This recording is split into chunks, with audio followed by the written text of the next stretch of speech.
Fala pessoal, sejam bem-vindos ao canal Vem de Química Bebê! Eu sou o professor Matheus Narras e nessa nossa segunda aula da playlist de cálculo estequiométrico vou mostrar para vocês como realizar as relações entre as grandezas em uma reação consecutiva. Você já parou para pensar o que são reações consecutivas e como que isso pode interferir num cálculo estequiométrico?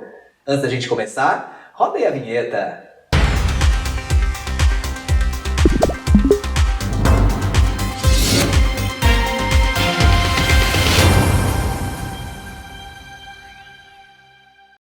Antes da gente começar a falar sobre cálculo estequiométrico em reações consecutivas, é importante que a gente conheça o que é uma reação consecutiva, não é mesmo?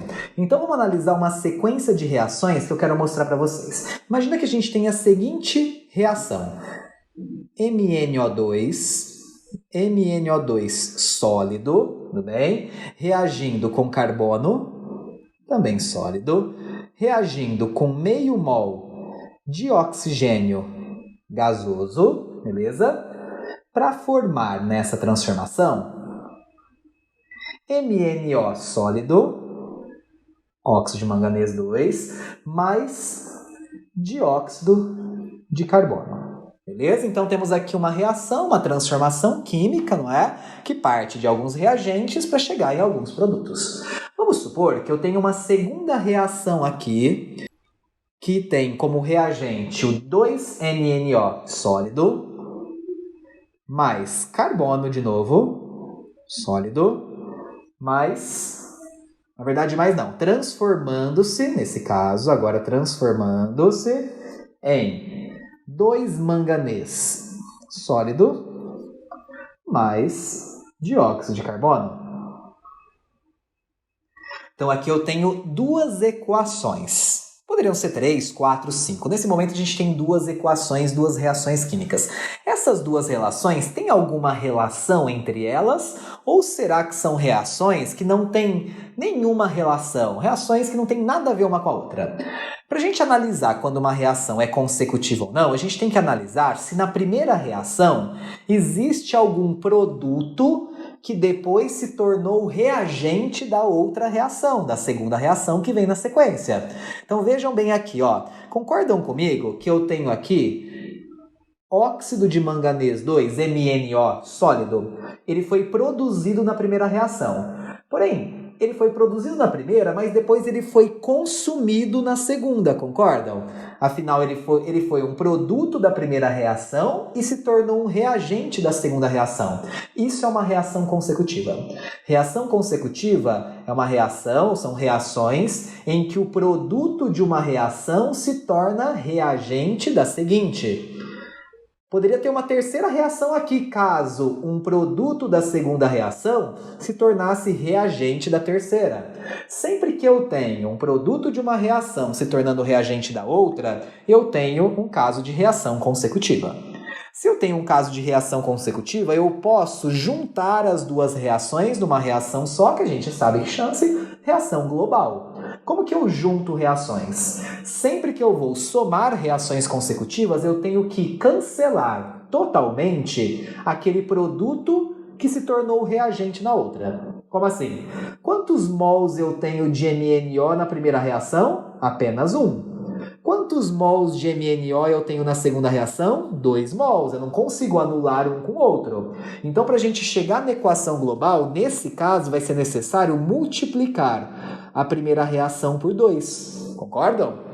Porque ao multiplicar a primeira reação por 2, eu consigo, então, cancelar o MnO com o MnO.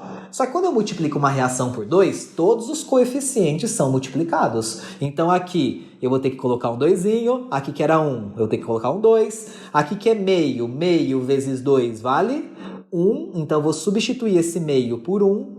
Aqui eu vou colocar um 2, que era o que eu queria, não é? E aqui eu vou colocar um 2. Agora eu posso somar as reações cancelando o produto 2MnO que virou reagente na segunda reação.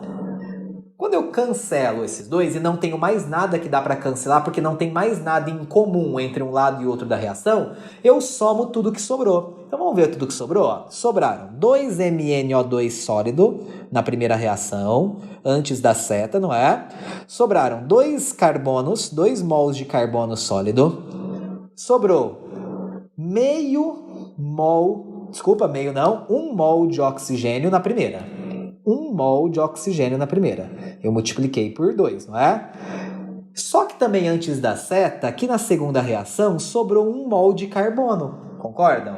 Como eu já tenho 2 mols de carbono em cima do mesmo lado, eu não corto, eu somo. Então, ao invés de deixar 2 carbonos aqui, eu vou apagar e vou falar que eu tenho 3 mols de carbono que sobraram na esquerda, do lado dos reagentes.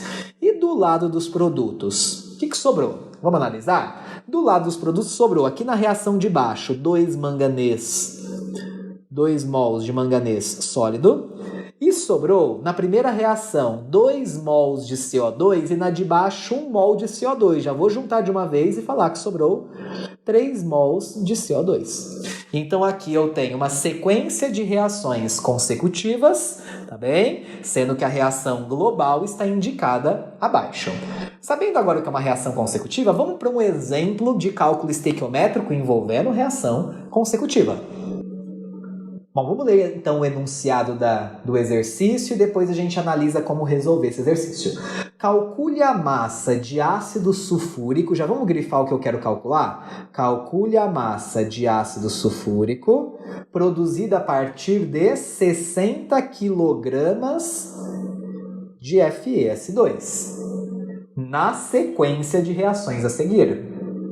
Temos 3 reações aí. São reações consecutivas? Vamos analisar? Vejam se na primeira reação tem algum produto que virou reagente da segunda. Tem. Eu tenho aqui o SO2, que ele virou reagente da segunda. Só a quantidade que não está igual, a gente vai ter que balancear isso aí.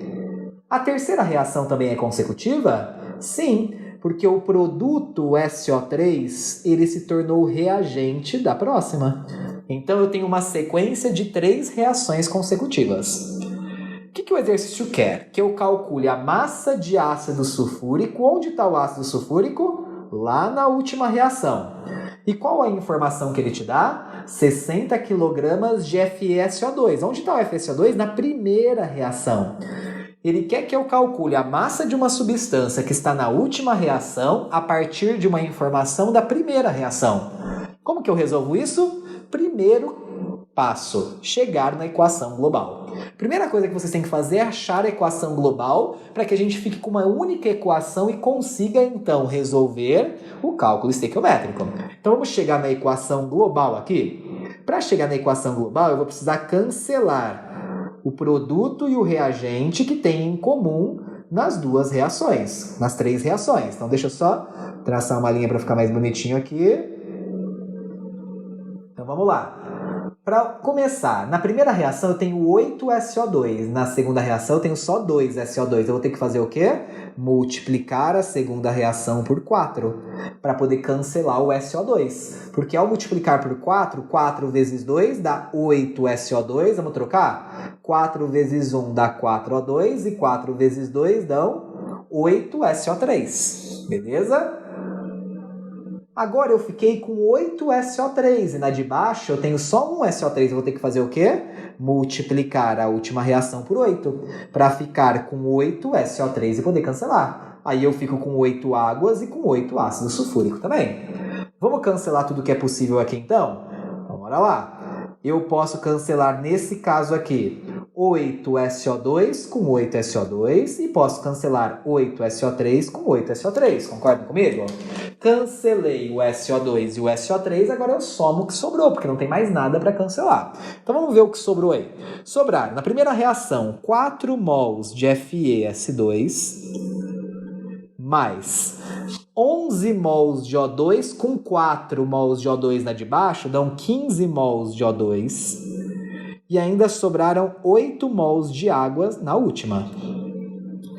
Do lado dos produtos, o que sobrou? Do lado dos produtos sobrou 2 mols de Fe2O3 na primeira reação e na última reação sobrou 8 mols de ácido sulfúrico.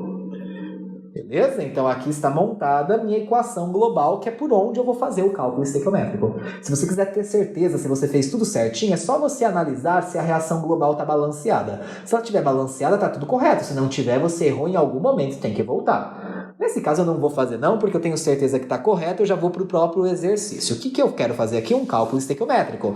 Porque segundo o meu enunciado, eu quero calcular a massa de ácido sulfúrico. Vou vir embaixo do ácido sulfúrico e colocar um eminho. A partir de 60 quilogramas de FeS2. Tudo bem? 60 quilogramas de FeS2. Essa é a relação que a gente vai estabelecer aqui, uma relação entre massa versus massa. Antes da gente começar, primeiro a gente tem que colocar a proporção em mols dos coeficientes do balanceamento. Aqui eu tenho 4 mols embaixo, e aqui eu tenho que colocar quanto? 8 mols do ácido sulfúrico, que é a minha proporção estequiométrica. Eu posso deixar em mol embaixo? Quem não assistiu a nossa primeira aula, volta para entender o que eu vou fazer agora. Não posso, porque em cima eu tenho 60 quilogramas, que é a unidade de massa. Então embaixo eu tenho que transformar 4 mols para massa. Por isso que eu dei as massas atômicas lá em cima em laranjado. Vamos descobrir a massa molar do FeS2? Então, primeiro passo, achar a massa molar do FeS2. Como fica? Cada átomo de ferro, 56. Cada enxofre, 32. Só que são 2 átomos de enxofre. Então, fica 32 vezes 2, que dá 64. E aí você soma com 56. Isso aqui vai dar 120. 120 gramas é a massa molar do sulfeto de ferro. Então, aqui eu vou trocar mol por 120 gramas. Beleza até aqui? Do outro lado, eu tenho que fazer exatamente a mesma coisa. Trocar esse mol pela massa, porque em cima eu quero calcular a massa. Olha o Mzinho que eu coloquei. Então, eu tenho que achar a massa molar do ácido sulfúrico. Vamos colocar aqui? H2SO4. Cada átomo de hidrogênio pesa 1. São 2 átomos de hidrogênio. Cada enxofre pesa 32. Cada oxigênio pesa 16. São 4 oxigênios. Somando tudo isso aqui vai dar 98 gramas. Essa é a massa molar do ácido sulfúrico. 98 gramas. Agora é só multiplicar em cruz para resolver o exercício. Você fala assim, mas professor, em cima está em quilogramas, embaixo está em gramas. E aí, tenho que transformar um dos dois? Depende do que o exercício quer. Se ele quiser em quilogramas a sua resposta, pode deixar. Porque aqui, embora a gente não consiga cancelar esse grama com esse quilograma, a gente pode cancelar esse grama aqui com esse. E aí a gente chega, então, ao resultado em quilogramas. Tranquilo? Então aqui, multiplicando em cruz, vai ficar assim, ó. 4 vezes 120 vezes m, 4 vezes 120m. Do outro lado, fica 60 vezes 8 vezes 98. E aí eu consigo encontrar a minha massa. Aqui os valores que estão dados, dá tudo para simplificar. 120, 60, 4 com 8, são números muito fáceis a gente simplificar, tudo bem? Nesse caso aqui já vou trazer para vocês direto a resposta pronta, que dá igual a 98 quilogramas de FeS2. Então, pessoal, quando você perceber que seu exercício de cálculo estequiométrico é um exercício de reações consecutivas, primeira dica, já monta a equação global. Então, para montar a equação global, a gente tem que cancelar o reagente e o produto que há em comum entre as reações consecutivas, não esqueçam disso. Depois que você chegou na equação global, analisa se ela está balanceada da forma correta. Se tiver, basta você fazer um cálculo estequiométrico comum, como os cálculos estequiométricos que a gente viu na nossa primeira aula. Na próxima aula, vamos começar a falar sobre os casos especiais de estequiometria, que são casos em que aparecem reagentes em excesso, rendimento da reação e impureza nos reagentes. Então, se você gostou dessa aula, se inscreva no canal, compartilhe com seus amigos, dá um curtir aí no vídeo e eu te espero na próxima aula.